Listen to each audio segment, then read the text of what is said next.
Et oui, bonjour Planète BD, bonjour les lecteurs de Planète BD. Je suis Sylvain Vallée, je suis auteur de bande dessinée depuis une bonne vingtaine d'années maintenant. Et j'ai à mon actif principalement deux séries, deux chez Glénat, et Gilles Saint-André, dont j'ai fait 6 tomes avec Jean-Charles Krahen au scénario.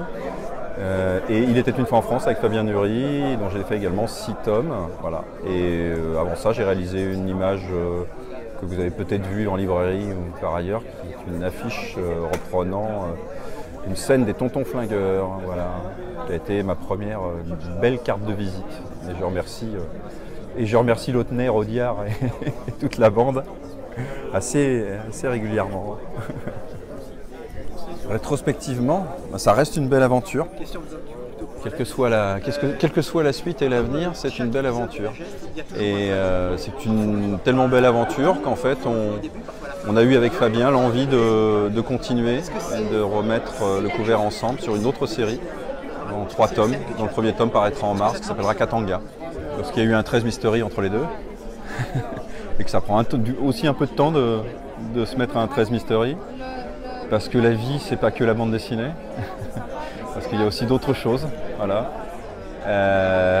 Parce qu'il était une fois en France m'a permis de prendre du recul aussi par rapport à ce métier.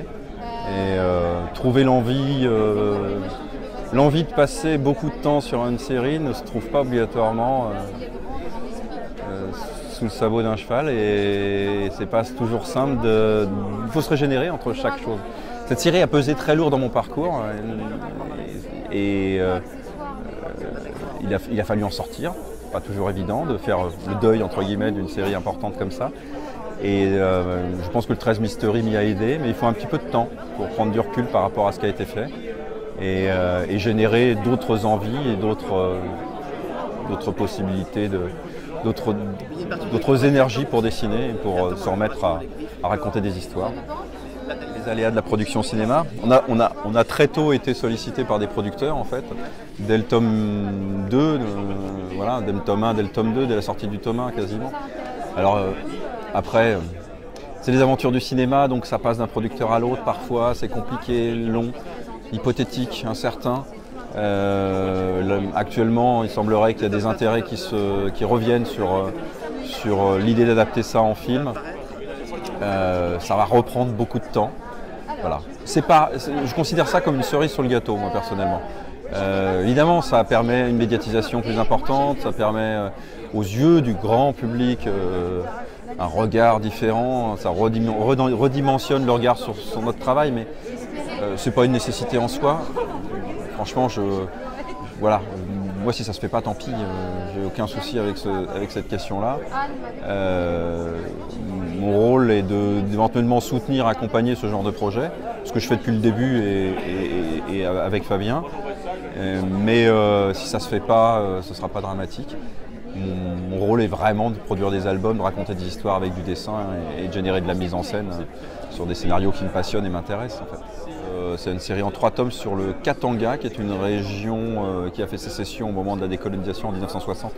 Une région qui a fait sécession du Congo en fait. C'est une région riche, minière, et beaucoup de compagnies minières ont envoyé des mercenaires là-bas, dont le fameux Bob Denard, dont on ne parle pas particulièrement, mais qui est emblématique de cette période-là, pour défendre leurs intérêts. C'est une série que je pourrais résumer d'iconoclaste, de violente, de drôle parfois, qui questionne la notion de la guerre et l'attractivité de la guerre et de la violence en fait. Sous une forme encore une fois très humaine, c'est une fresque multi-portraits où on suit principalement les mercenaires envoyés sur place et un mercenaire envoyé sur place. Mais on a aussi le regard politique sur la situation et le regard d'un frère et d'une sœur sur place, esclaves, on peut le dire, dont lui est chauffeur, homme à tout faire, elle est pute pour les riches colons. Et ils essayent de sortir de cette situation-là, de peut-être profiter de cette situation de guerre pour sortir de là. Voilà. Et la morale de cette histoire, c'est les blancs n'ont pas de couleur. Les riches n'ont pas de couleur, pardon. Les blancs ont de couleur, pardon. Voilà. Moi, c'est un récit qui me permet d'aborder mon mon dessin d'une manière assez différente, puisque jusqu'ici sur Il était une fois en France, avec Fabien, on a beaucoup fait d'intérieur, des choses qui se déroulaient dans les bureaux, dans les parloirs de prison, dans les intérieurs de traction. C'était une série d'intérieurs, donc là j'avais envie de choses plus larges, panoramiques, des choses un peu plus exotiques et avec une focale un peu plus large en fait. Plus d'action aussi, plus de choses en mouvement. Donc j'ai poussé les bords de la planche pour générer des vues un peu plus larges, des scopes plus grands en fait, et avoir un peu plus de place pour parler de l'Afrique en fait, parce que c'est ça le fond du propos. Là-dessus, beaucoup plus que sur Il était une fois en France, où on avait des références communes. Là, c'était un sujet que je connaissais beaucoup moins en vérité. Moi, je vais parler de mes envies de dessinateur. Il a amené le propos du Katanga, le sujet du Katanga, le cadre en fait du Katanga, en me disant il y a deux aspects par rapport à ça. Il y a la focale politique, géopolitique, le polar de manipulation noire et politique, ou le récit d'action, d'aventure, parce que c'est un grand récit d'aventure.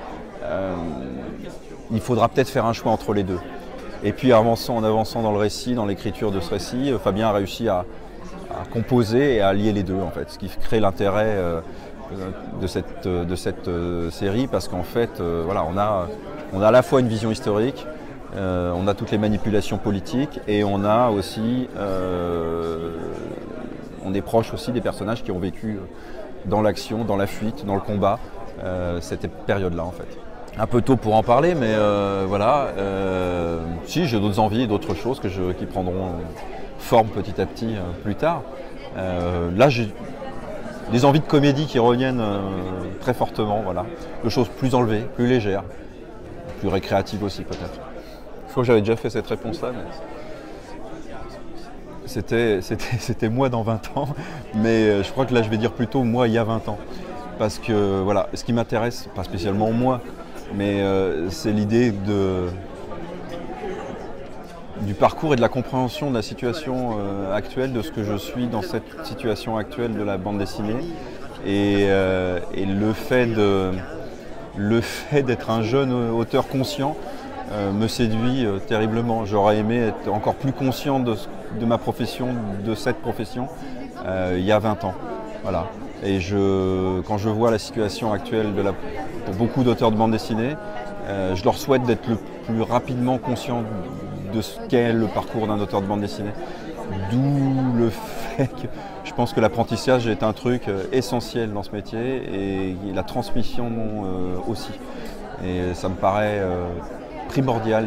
Et je pense que voilà, il faudrait que les jeunes auteurs puissent avoir accès encore un peu plus au parcours des auteurs déjà dans le circuit depuis très longtemps, pour gagner du temps, pour avoir des éclairages, pour faire de meilleurs choix et avoir une meilleure compréhension de ce qu'ils pourront vivre dans leur parcours d'auteur.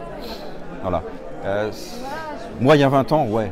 Parce que moi, il y a 20 ans, j'en aurais encore appris beaucoup plus, et j'aurais pu en transmettre beaucoup plus que je n'en ai fait aux gens que j'ai rencontrés et que j'ai croisés. Et j'aurais appris d'eux encore plus de choses.